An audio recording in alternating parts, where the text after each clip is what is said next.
Hey everybody, welcome back to Unapologetically Woman.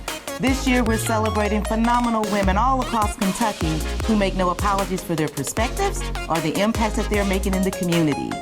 Today we're celebrating Nietta Hagans-Gerton. Nietta is a mom, a wife, a friend, and an advocate on issues that strengthen the community. She is a career development coordinator at the Success Academy and helps students find a unique pathway to graduation. And she is the queen of water fitness. Unapologetically Woman, Nietta Hagans-Gerton, that's you. Welcome to the show. Thank you. I appreciate it. I'm so excited to celebrate you today. Thank you. I'm glad to be here. Thanks for giving me this opportunity to show you my views. Absolutely. We're going to start right in. Yes. How did you get involved and engaged in fitness? Whoa. Tell us about your story. I've always been in fitness as a young girl. I was born with 4 brothers, no sisters, so I always wanted to be a boy. So I always ran around with my brothers playing football, basketball, but my joy was swimming. Back in the day in the 1960s, I'm telling my age, girls really didn't swim a lot. We were thrown in the pool and we had to survive that way. So my brother, my youngest brother, Joe, sink or swim, would always take me and show me the ropes. He was a lifeguard. And I always wanted to be a lifeguard, but by those days, you didn't have the tube. So I just kept swimming with my brother, and I learned the strokes there. And I never was a lifeguard, but went on to EKU. And the Coach Litkey from EKU took me aside and said, "You're gonna learn how to teach your community. You are the chosen one." And I was like, at that time I didn't understand. He said, "You don't understand." He would put me in his office and show me first aid, CPR, water safety, all those things. Taught me how to do all the skills. It came natural, and I've been doing it ever since in my community, volunteering, and then I got into water fitness at the YMCA with Francis, the YWCA on Cross Keys, and I knew that water fitness was me. And learning how to swim, teaching swimming lessons, exercising. I got a degree with EKU, physical education, and I took it from there, started teaching group fitness, or water fitness, funk aerobics. I created that with them, and just our type of music, Motown, funk, and it was just on from there. I just kept doing water. Is that Aqua Boogie? Aqua Boogie came from funk aerobics because the music makes you move, makes you groove, and you just go back to enjoying the music that you love. Oh my gosh, I feel like I'm gonna have to get back in the pool with you because I love music. You should have came, girl. We have a joy with water fitness. It's like 80, 90 of us in the pool at Douglas Pool, and we just rock and roll and scream and yell, and we have a really good time. And so one of the unique things about you is that this includes people of all ages. All ages, all colors, all genres. It's just a multitude of women and men, because we've added the men. We have JD, we have Big Banks, we have Smothers. We have men that come in and work out because we actually give a real good workout, working the muscles and the core of the stomach. We work the stomach. Wow, that sounds like it's so exciting. And so it sounds like to me also that you're a mentor to a lot of people, and not just younger people, but you also serve as a mentor to older people and seniors as well. Yes. Why do you do that? I visit my elderly because they visited me. They took care of me. They took me aside. They pulled me aside and said, "You have got to be somebody. You've got to be that leader that's going to help the kids. We need you." And I've had quite a few of my elderly gone now, and I didn't get to see them, but I was visiting them during the COVID, and they just recently died. So it's kind of hard realizing that going back, it's going to be a rough time because these elderly that have picked me up, they're not there anymore. So now I've got to take on that role of reaching out to other kids and moving on with them. And so you just mentioned that COVID has been a hard time. Yes. It's been a hard time, and it's affected people in different ways. And so this is going to be a challenge for you coming back. Yes. How do you plan to deal with it and continue to motivate the people that are in your program with you?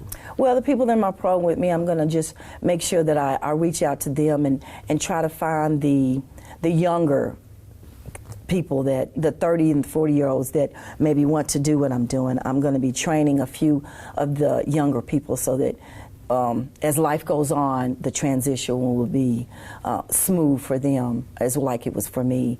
I had those individuals come and show me the ropes, teach me how to do things. So I learned from the people before me. And so you talked about your mentor at EKU that pushed you. But you had to have some pushing with yes. people that have made sacrifices for you and your family even before then. Talk about that. The people that made the sacrifices are my grandmother and my grandfather in Hazard, Kentucky. They had a community. They just raised a garden, and they bartered with the local store. They would have all kind of veggies and had cows and chickens, and they raised the cows and the chickens and the vegetables and gave it to the store, and then they received flour and medicine, and they just did those type of bartering. And then that's what my father did. He had a little farm, and he grew potatoes and lettuce, and he showed us how to do gardening, and so we learned that, and that helped me. Yes, and my family is a family of educators and social workers, so that's what we did. We just kept it going. And so you're talking about educators, but you're at Fayette County Public Schools in the Success Academy. Yes. So tell us about that. What do you do there? Success Academy is an alternative school with students that are need help. They need assistance. They need academic assistance, and they need social assistance. And we just meet them at their needs. If they need we work with virtual this year, but they've been doing that, and they just take those individuals and give them a program with the core content areas with science, math, reading, social studies, and they give them a program so that they can get to high school and graduate. And then I find them jobs, work on their careers, give them a assessment plan so that they can find out what type of careers that they're interested in. I hook them up with those jobs, and now I'm moving on to Bryan Station, where I'm going to be working with the jobs and the careers at Bryan Station. And so that's a new position for you. What are you going to be doing there? I'm so excited. I'm going to be working with the Bryan Station and Fred Snodgrass and Brandy Ashford, who I worked with when I was with Success Academy, and we're going to take it to a new height, because students there, I know that's my high school, and students there really need the assistance of trying to transition, whether they want to go in vocational school or whether they want to go to higher learning. So we're going to reach out to them and get them some jobs and some skills. Well, that's one of the unique things, and I'm glad you said that, because everybody that graduates from high school is not college bound, but there are many lucrative careers by going the technical way or going a different way. Is that one of the things that you're going to be working on? Yes, I'll be working with BCTC, and I'm still working with them, but I'll be working with BCTC, EKU, Asbury, KSU, U of L. I'll be working with a lot of those, and community action, community ventures, and a lot of the community areas so that we can foster these kids and get them ready and trained and experienced so that they'll be leaders for the future. Well, I think what you're saying, and we've had these conversations so many times, that no one entity and no one individual can tackle this whole thing by themselves. It takes a community of partners. It takes a village to raise a child. Yes, it does. And so for you to talk about all of those entities coming together and working together, to help students be ready for the rest of their life. Yes. And it's going to be a struggle, but meeting the child where they are and sitting down with them, setting goals that they can see, short-term goals, long-term goals, that will really help the students. Nietta, another interesting thing about you is you were also a former gymnastics instructor, and you owned your own gym. Tell us about that. Okay, I was in gymnastics when I was little. My mama said you have 1 year for gymnastics, learning how to do beam, bar, vault, and floor. How old were you? I was 12. Mm-hmm. I was 12 then, so I would get in my backyard and I did all my flips and turns in the backyard and pretended like I was in the Olympics. And yes, I was going to go to the Olympics. And then I worked with the YWCA. Barbara Koch, she should still be living, took me aside again. You are going to be teaching tumbling to your teacher. I'm like, what is these people telling me that I'm going to be doing this? They're seeing something in you, yes. And I was like, and that's what I do to my kids now. You're going to be doing something. So she took me aside. Not only she said, no, your mother gave you a year, but I'm giving you more. She gave me 4 years and taught me how to do how to train, how to spot, how to look for tweaking the individual, showed me how to do everything on the bars, on the beam. And then I went on to Leestown and got on the gymnastics team with no problem. And I did everything with the gymnastics team. But I wanted to be this cheerleader. Now, back in the day, you know, they didn't have that many black cheerleaders. So I knew how to do my back handspring and, you know, how to flip. So when I got to Bryan Station, I didn't make it. And I said, God, if this is not what you want for me, then that's okay. Then I'll move on. But then Miss Compton, she's one of my teachers, Miss Compton. She came to me and said, okay, I'm going to get you on this team. She got me on the team with I did JV. Then I went to UCA camp. And I loved it. I thoroughly enjoyed it. There was 4 black cheerleaders, 4 white cheerleaders. Back in the day, you didn't do that. Mm-hmm. But no, Miss Compton, no, this is what I want. This is what I'm getting. And you all are going to listen to me. And I coached just like Miss Compton.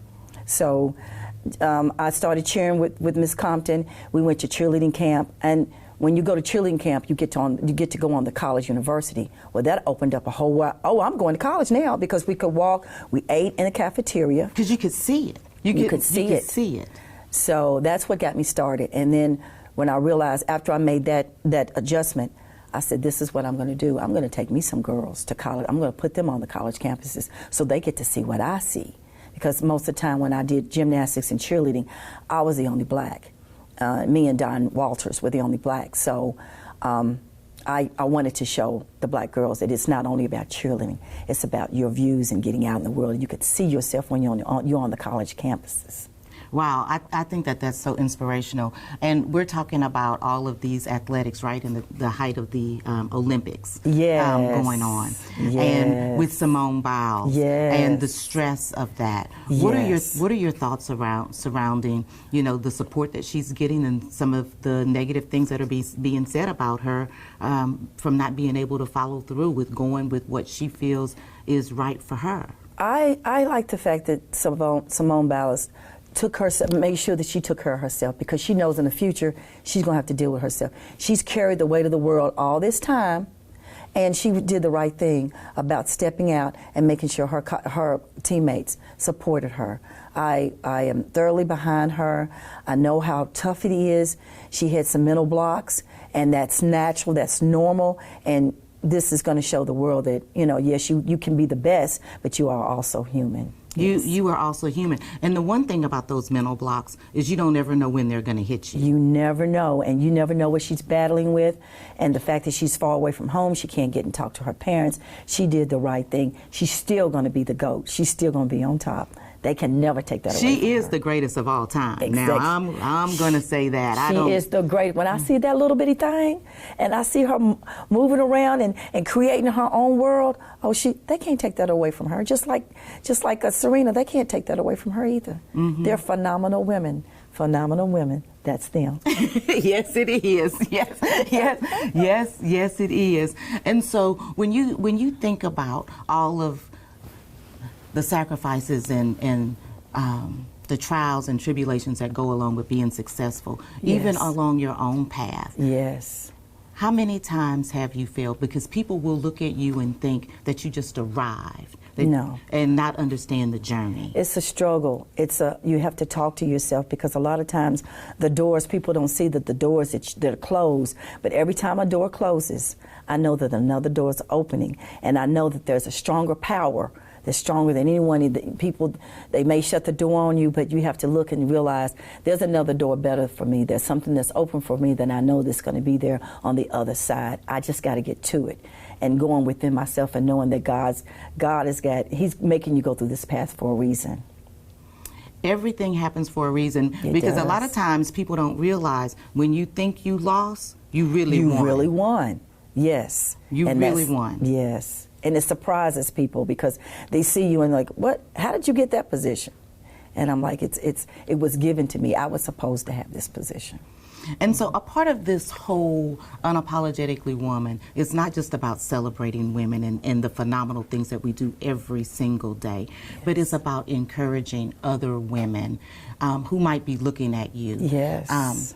And so I'm going to leave you with the last word with to other young girls and young women who might be looking and saying, you know what, I would like to do what Nietta is doing. Yes. What words would you say to them? I would tell them, in the midst of the storm, whatever you're going through, never give up your fight.